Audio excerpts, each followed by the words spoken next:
Assalamualaikum dan salam sejahtera. Nama saya Tuan Nur Syafidah binti Tuan Min. Hari ini saya akan membincangkan tentang pengurusan dan keperluan tadika di kawasan pinggir bandar berkonsepkan abad ke-21 dan norma baharu. Perkara yang paling utama dalam menguruskan tadika di pinggir bandar adalah sesebuah tadika hendaklah berada di kawasan yang kondusif untuk pengajaran, pembelajaran dan perkembangan kanak-kanak mengikut kriteria tertentu. Pada pendapat saya, sekiranya saya ingin menubuhkan sesebuah tadika di pinggir bandar, saya akan memastikan lokasi yang dipilih merupakan tempat yang selamat daripada risiko kemalangan dan kecederaan serta terjamin keselamatan. Lokasi yang akan dipilih juga perlu berjauhan dengan tadika swasta yang lain, sekurang-kurangnya 200 meter bagi mengelakkan lambakan di sesuatu tempat. Selain itu, udara di lokasi yang dipilih perlu nyaman dan bersih serta tidak diganggu oleh pencemaran bunyi. Saya juga akan memastikan premis yang dipilih diperiksa dan disokong keselamatannya oleh pihak berkuasa tempatan yang berkenaan, khususnya Jabatan Bomba dan Penyelamat serta Jabatan Kesihatan.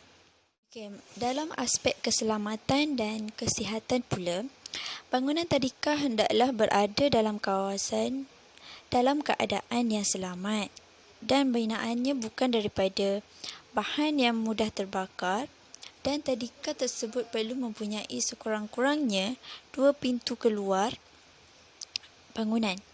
Pintu tersebut hendaklah mudah dibuka daripada luar dan dalam tanpa halangan. Alat pemadam api juga hendaklah disediakan mengikut syur Jabatan Bomba dan Penyelamat. Kawasan bangunan dan lantai juga hendaklah bersih dan selamat. Bilangan tandas hendaklah mencukupi dan dalam keadaan bersih, selamat dan selesa untuk kanak-kanak menggunakannya. Peralatan pertolongan cemas yang lengkap perlu disediakan. Sebagai seorang pengusaha tadika, saya juga akan memastikan setiap bilik di dalam tadika mempunyai pencahayaan dan pengudaraan yang mencukupi. Dalam aspek kurikulum pula, saya akan memastikan program dan kegiatan tadika berasaskan garis panduan kurikulum yang diluluskan oleh Menteri Pendidikan Malaysia, iaitu Kurikulum Standard Prasekolah Kebangsaan. Sebagai aktiviti pengajaran abad ke-21 juga boleh dilakukan di dalam kelas. Antaranya aktiviti round table di mana kanak-kanak duduk di dalam satu kumpulan dan guru mengeluarkan satu topik. Dalam aspek bahasa pula, bahasa-bahasa lain selain daripada bahasa kebangsaan akan digalakkan penggunaannya sebagai bahasa pengantar, contohnya bahasa Inggeris. Pendidikan agama Islam juga akan ditekankan untuk kanak-kanak bagi memastikan kanak-kanak mendapat didikan agama yang sempurna. Berkenaan dengan norma baharu pula, setibanya di tadika, ibu bapa perlu melakukan saringan kesihatan terlebih dahulu terhadap anak-anak mereka supaya anak-anak mereka berada dalam keadaan yang sihat sebelum dibenarkan memasuki tadika. Suhu badan anak-anak mereka perlu diperiksa terlebih dahulu. Di dalam bangunan tadika pula, setiap pelusuk bangunan tadika perlu dibersihkan dan dinyah kuman atau disanitizekan